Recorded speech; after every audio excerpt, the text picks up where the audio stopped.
Bismillahirrahmanirrahim. Assalamualaikum warahmatullahi wabarakatuh. Saya Ayub Asari, mahasiswa Universitas Muhammadiyah Metro, program studi Magister Manajemen Pasca Sarjana, NPM 24710014.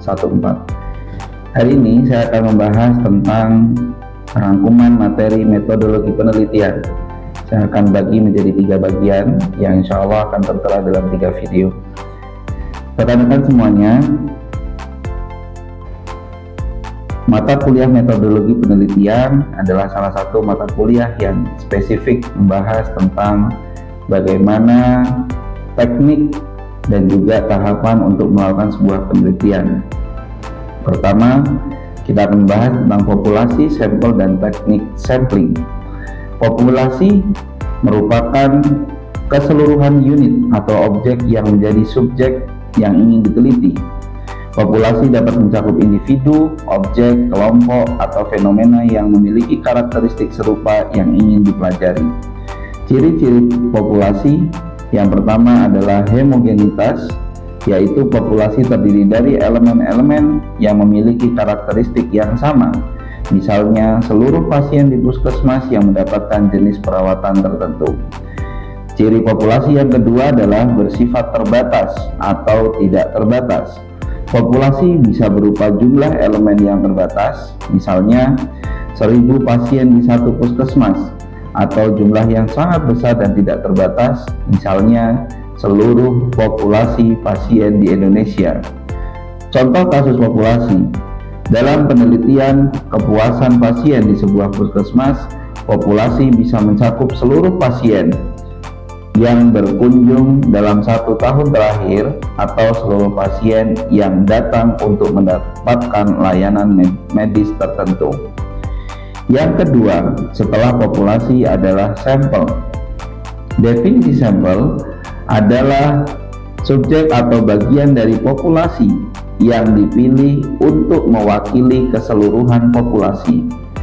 Sampel ini dipilih karena mengumpulkan data dari seluruh populasi bisa tidak praktis atau mahal. Pengertian sampel yang representatif adalah sampel harus memiliki karakteristik yang serupa dengan populasi secara keseluruhan, sehingga hasil dari sampel dapat digeneralisasikan ke populasi. Jenis sampel yang pertama adalah sampel acak atau random sampling. Setiap individu dalam populasi memiliki kesempatan yang sama untuk dipilih. Hal ini menghindari bias pemilihan dan memastikan hasil yang lebih objektif. Yang kedua adalah sampel non-acak. Tidak semua elemen populasi memiliki kesempatan yang sama untuk dipilih, sehingga lebih mungkin menghasilkan bias dalam pemilihan sampel. Misalnya sampling purposif yang memiliki individu berdasarkan kriteria tertentu.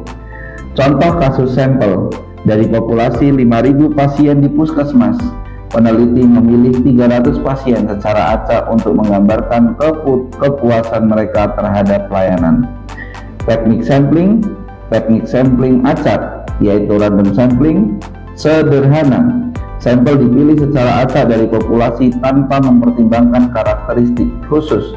Contohnya menggunakan undian atau generator angka acak.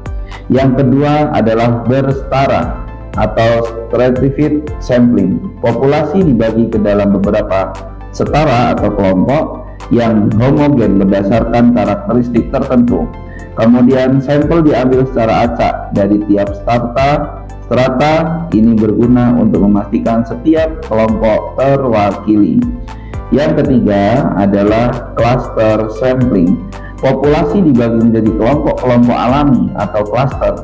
Misalnya rumah sakit, sekolah, kemudian salah satu cluster dipilih secara acak dan seluruh anggota cluster tersebut dipilih untuk menjadi sampel. Contoh kasus: jika ingin meneliti kepuasan pasien berdasarkan kelompok usia, peneliti bisa membagi populasi ke dalam strata usia, anak-anak, dewasa, lansia, dan mengambil sampel acak dari masing-masing strata. Terima kasih. Demikian. Assalamualaikum warahmatullahi wabarakatuh.